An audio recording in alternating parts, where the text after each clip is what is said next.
Olá, bom dia. Quando os cigarros eletrônicos surgiram lá pelo ano de 2003, eles apareceram como uma alternativa saudável ao cigarro tradicional. E por um tempo ele foi aceito assim. Só que as coisas mudaram um pouco e hoje ele já está até proibido pela Anvisa. E é sobre isso que nós vamos conversar no programa de hoje. Quem veio conversar comigo para nos esclarecer mais sobre esse assunto foi o professor Alcimar Nunes Pinheiro, que é professor titular de pneumologia da UFMA e é presidente da Fundação Josué Montelo. Bom dia, professor. Bom dia, Ellen. Como é que o cigarro eletrônico chegou primeiro como bonzinho, assim, como mocinho da história, que vinha para, de alguma forma, evitar os malefícios do cigarro tradicional, da nicotina, daquela coisa, e se transformou agora num vilão também?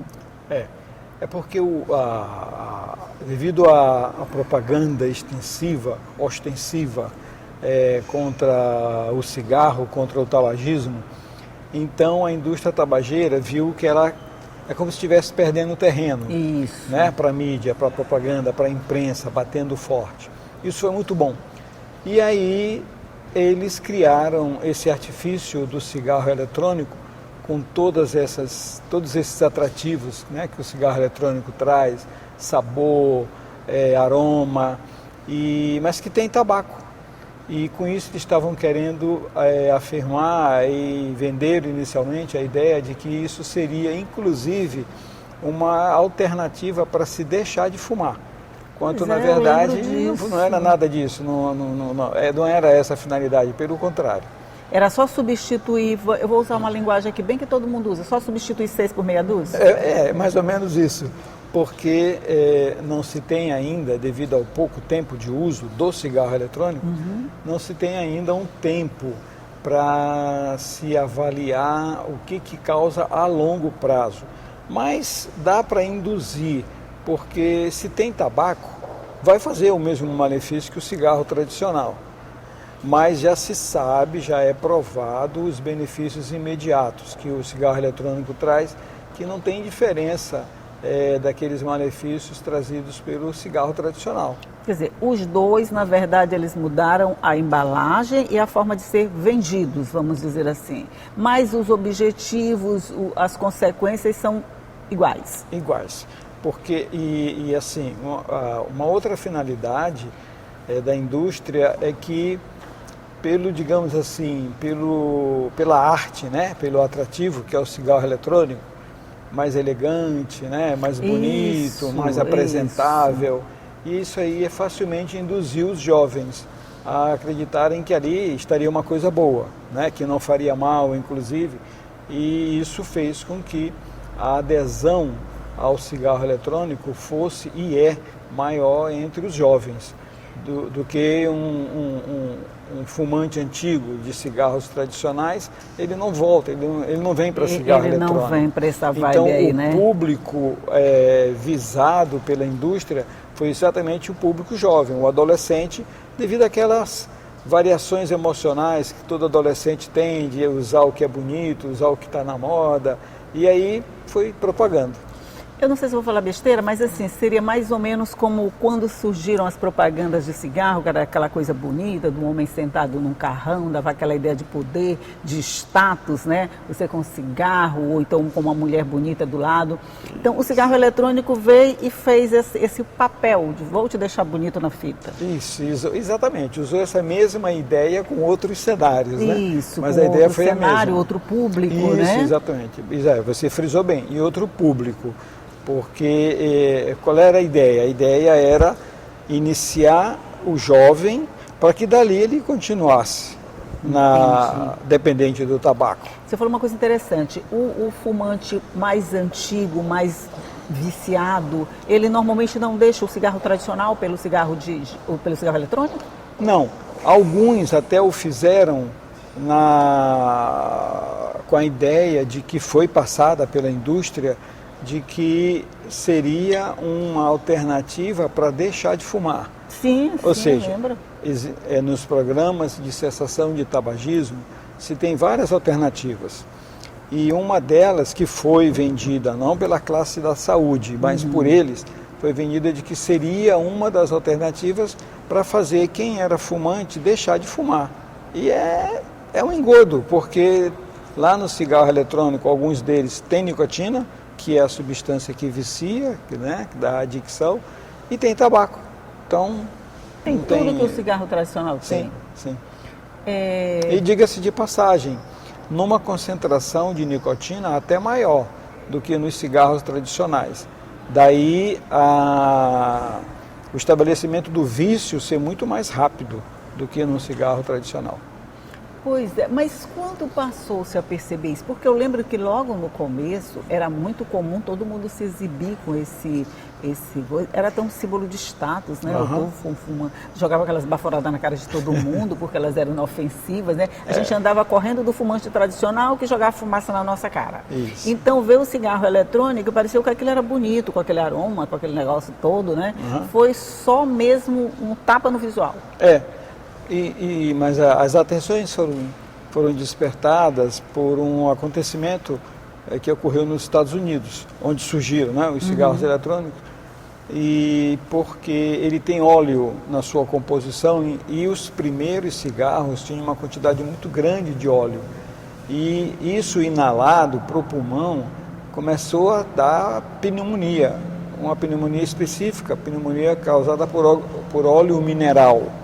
E aí muita gente começou a adoecer e as autoridades sanitárias americanas chamaram a atenção disso aí, ficaram em alerta e foram atrás saber o que estava acontecendo. E verificaram que a causa era essa quantidade de óleo mineral existente no cigarro e que estava dando malefícios no pulmão. Aí, a partir desse momento, o cigarro eletrônico entrou na berlinda. Ou seja, peraí, vamos parar para ver o que tem nesse tal do cigarro eletrônico. Passou a ser olhado com mais cautela. Exatamente. E acabaram descobrindo que o cigarro eletrônico não tem muita diferença. Ele tem tabaco, ele tem nicotina em algum deles, ele tem metais pesados, tudo isso. Quem fuma o cigarro, ele está recente, né? De 2003, a gente está com uns 20 anos, 21 anos por aí, né? Já dá para ter o resultado desses efeitos para comprovar, para dizer, pronto, o cigarro eletrônico é tão maléfico quanto o cigarro tradicional? Para prever exatamente ainda não, Ellen, mas assim, porque 20 anos é um tempo pequeno ainda em termos de evolução em saúde. Mas assim, pelas alterações, pelos malefícios que ele tem causado até então, foram semelhantes aos mesmos causados lá no início, quando se começou a estudar o tabagismo tradicional. Acredita-se que a longo prazo ele vai chegar no mesmo caminho, vai chegar no mesmo grau de malefício, mas ainda não há nenhuma coisa assim deliberada estatisticamente, metodologicamente, por conta do tempo. Mas as alterações, digamos, imediatas em termos de tempo são iguais. Então, depreende-se que lá no futuro vai ser a mesma coisa. Vai ser a mesma coisa, né? E agora, como fazer com as pessoas que compraram a ideia de que estavam fazendo um benefício para a sua saúde quando abandonavam o cigarro, e todo mundo sabe a dificuldade que é deixar um vício. Sim. Então, abandonar o cigarro sem pensar que estavam trocando um vício pelo outro. Agora, como é que fica essas pessoas? Apesar desse pouco tempo, a gente tem esses 20 anos, você falou que é tempo pequeno para a saúde, né? Mas vai ser mais fácil deixar o vício do cigarro eletrônico do que o tradicional? Eu acredito que não, porque, como eu falei, alguns cigarros eletrônicos, eles têm até uma quantidade de nicotina maior do que o cigarro tradicional. Exatamente para viciar de uma forma mais rápida. Né? Então, os métodos terão que ser os mesmos, utilizados até agora. Até onde eu sei, não existe um método novo, específico para o cigarro eletrônico. Mas, como o tempo de uso ainda é pequeno, acredito que numa campanha ostensiva, como a mídia fez, como a Anvisa, como o Ministério da Saúde fizeram, eu acredito que não vai ser difícil, é trabalhoso, mas não vai ser difícil diminuir pelo menos essa incidência ou fazer com que essa juventude diminua, principalmente porque a juventude, ela, como está em formação de caráter, ela é mais fácil, eu não diria vulnerável, ela é mais fácil da gente trabalhar e tentar mudar os hábitos. Ok, nós vamos fazer só uma pausazinha aqui na nossa conversa, vamos tomar água, vamos tomar café, cuidar da nossa saúde e voltamos já já para continuar conversando sobre os malefícios do cigarro eletrônico. Um minutinho só e eu volto já já.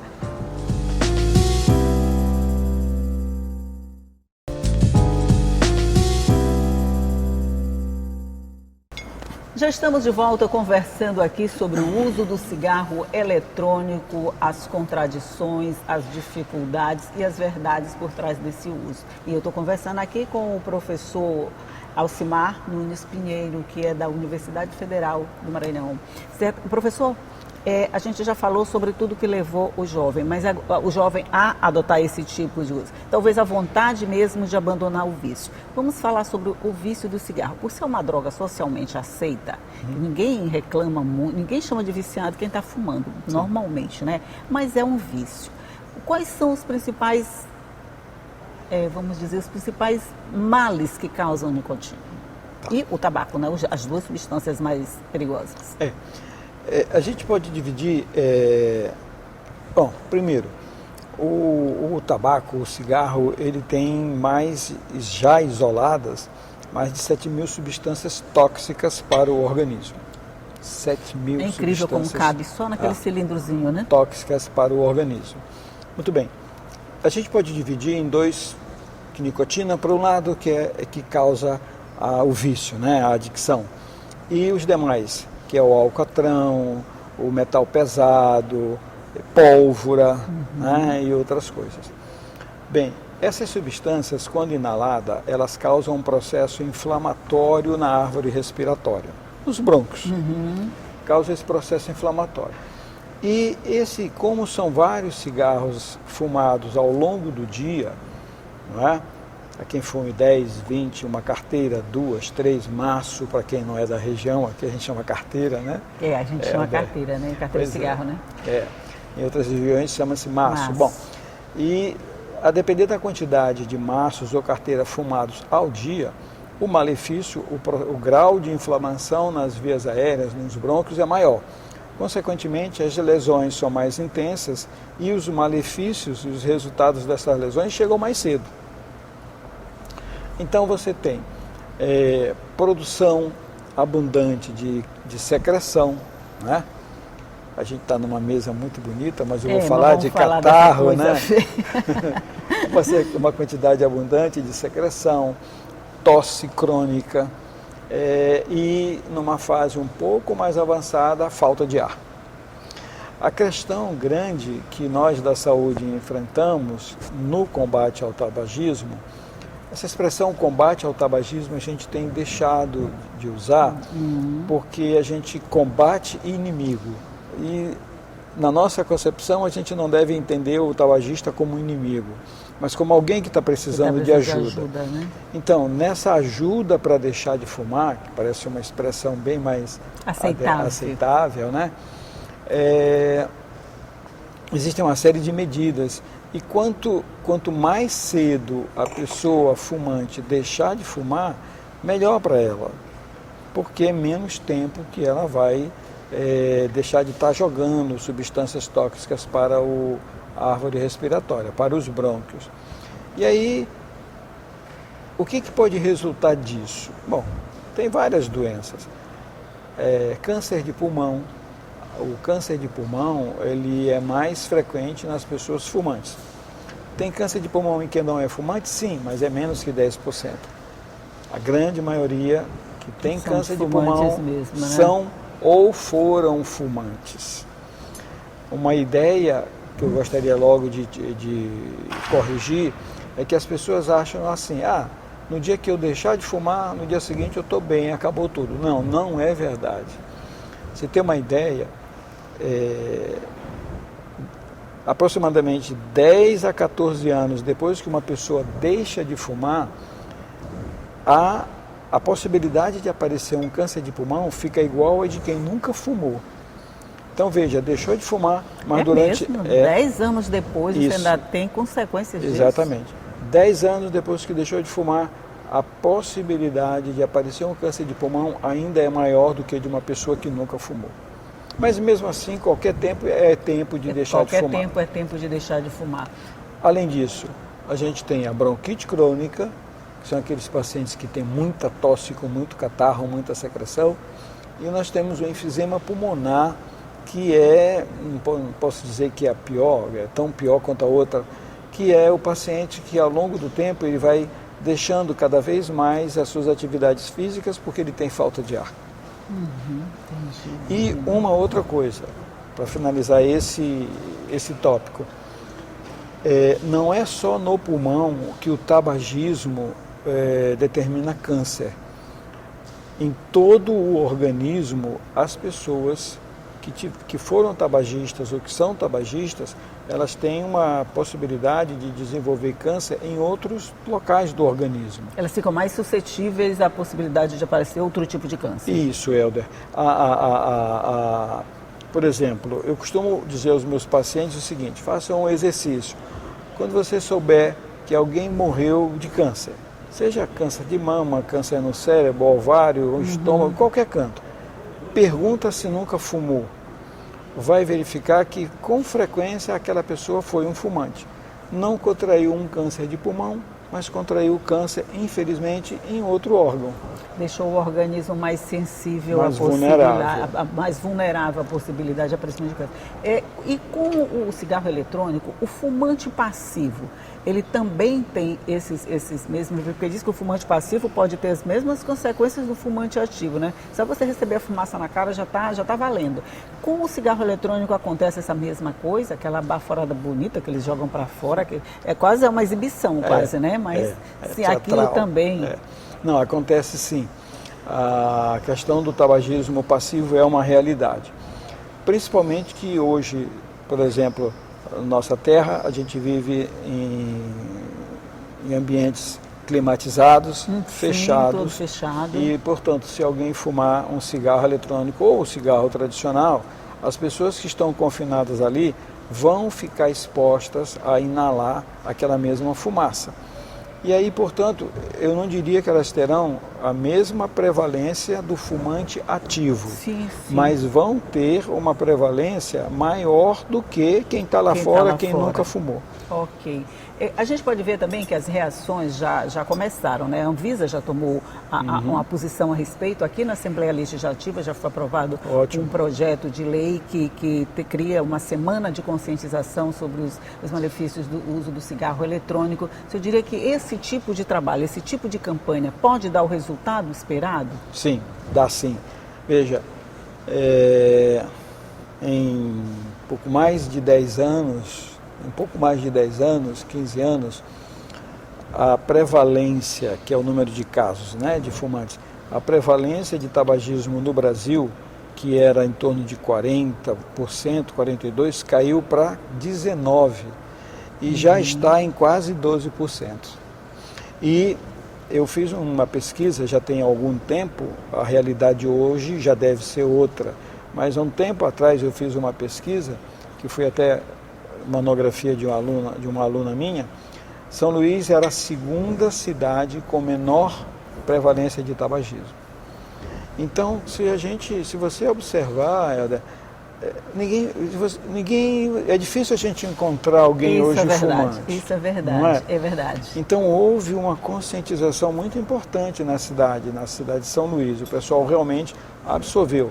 E aí, respondendo o que você me perguntou, funciona e funciona muito bem e devem continuar essas campanhas de conscientização. Assembleia, demais órgãos governamentais e eu diria escolas. Sim, né? Formação. E jogo aqui uma provocação para a Assembleia. Tem razão. Por que não montar uma equipe com a ajuda das instituições de ensino, né? Que eu digo cursos da saúde, não precisa ser só a medicina, a enfermagem, também trabalha muito bem nisso. Que tal um projeto para ir às escolas, exibir uns vídeos, mostrando os malefícios? Por quê? Porque a moda é o cigarro eletrônico. Pois é. E quem está pegando cigarro eletrônico são os jovens. Né? Então a gente tem que chegar junto dos jovens. Cedo, né? A gente vai... pode impedir Com que certeza. essa criança se transforme num cigarro eletrônico. Mas o bom é que Com todo certeza. mundo já está se movimentando, Sim. que a sociedade de alguma forma já está alerta para esse tipo de perigo que veio disfarçado de coisa bonita, né? Parece um pendrive até o cigarro, né? Todo mundo se exibindo com aquele cigarro na mão e está ficando tão viciado quanto. Então agora que já está lançado o alerta, a decisão é quase pessoal, cada um vai escolher o caminho que quer seguir. Ou então volta para o cigarro, acho até mais barato o outro cigarro, né? Então não tem por que gastar mais para se contaminar do mesmo jeito. Mas a nossa esperança é que a gente nem precise fazer esse tipo de campanha, que todo mundo fique alerta e cuidando da própria saúde.